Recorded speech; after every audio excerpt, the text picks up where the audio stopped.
Bonjour Claudine Villemot. Bonjour, Vous Michel. vivez depuis une vingtaine d'années en Allemagne.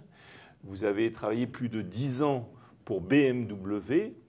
Nous nous intéressons aux écosystèmes d'innovation dans le monde.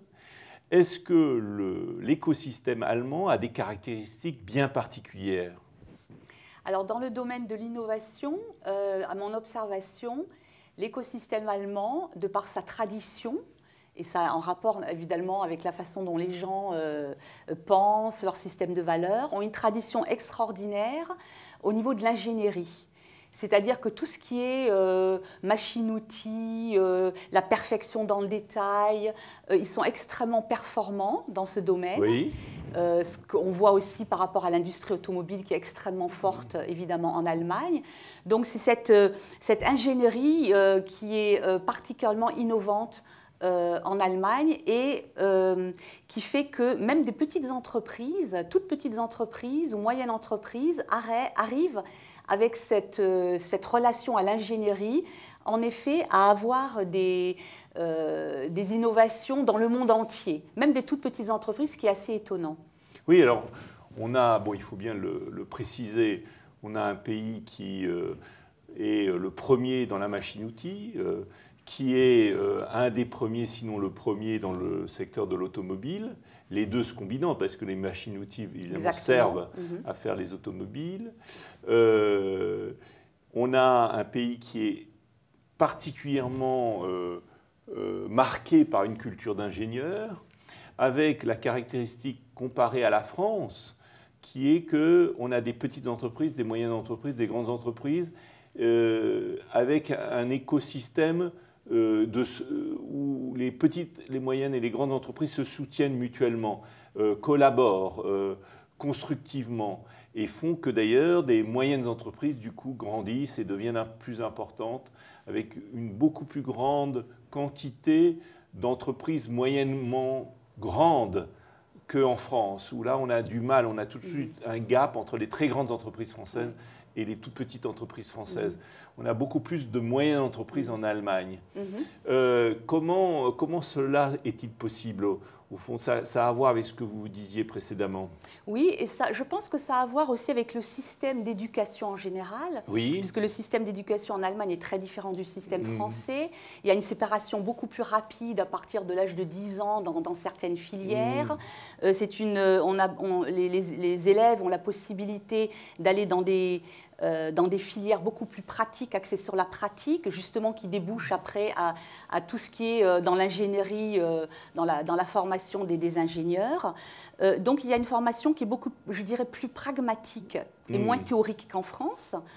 Et il y a moins cette séparation entre les gens qui pensent et les gens qui font, peut-être. Oui. C'est-à-dire que les gens qui font peuvent petit à petit gravir tous les échelons et prendre des postes de dirigeants. Et les dirigeants eux-mêmes sont très respectueux des gens qui font. Absolument. Et d'ailleurs, on n'a pas en Allemagne cette filière des grandes écoles, comme on a en France, et c'est quelque chose de très particulier à la France.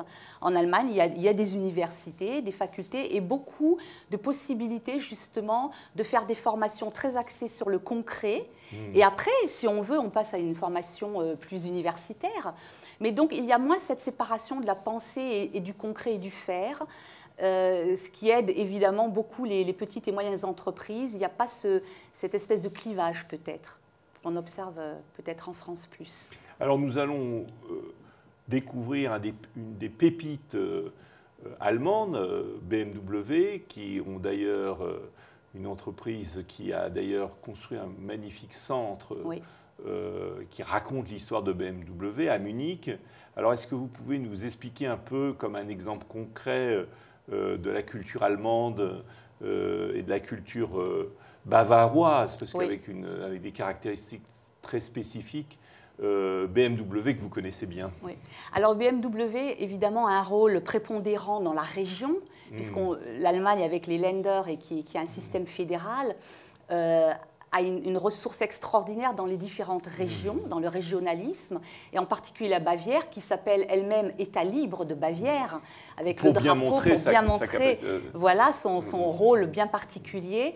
Donc BMW a un rôle prépondérant et se sent en effet dans cette culture bavaroise, bien que ce soit une entreprise évidemment international, soutient cette région. C'est quand même un employeur extraordinaire dans toute la région de la Bavière, et redonne un petit peu aussi dans cette région, par exemple le BMW Welt qu'on va voir, ce bâtiment architecture extraordinaire, où il y a en effet des activités proposées aux jeunes pour apprendre à construire soi-même une voiture, il y a des ateliers, il y a de la culture. Donc ils essayent avec ce centre un petit peu d'ouvrir à la vie civile, si je puis dire, d'intégrer la population de Munich et bavaroise et de les mettre en contact avec la vision de BMW, qui est d'une part internationale et de façon très intéressante, très ancrée quand même dans un régionalisme bavarois.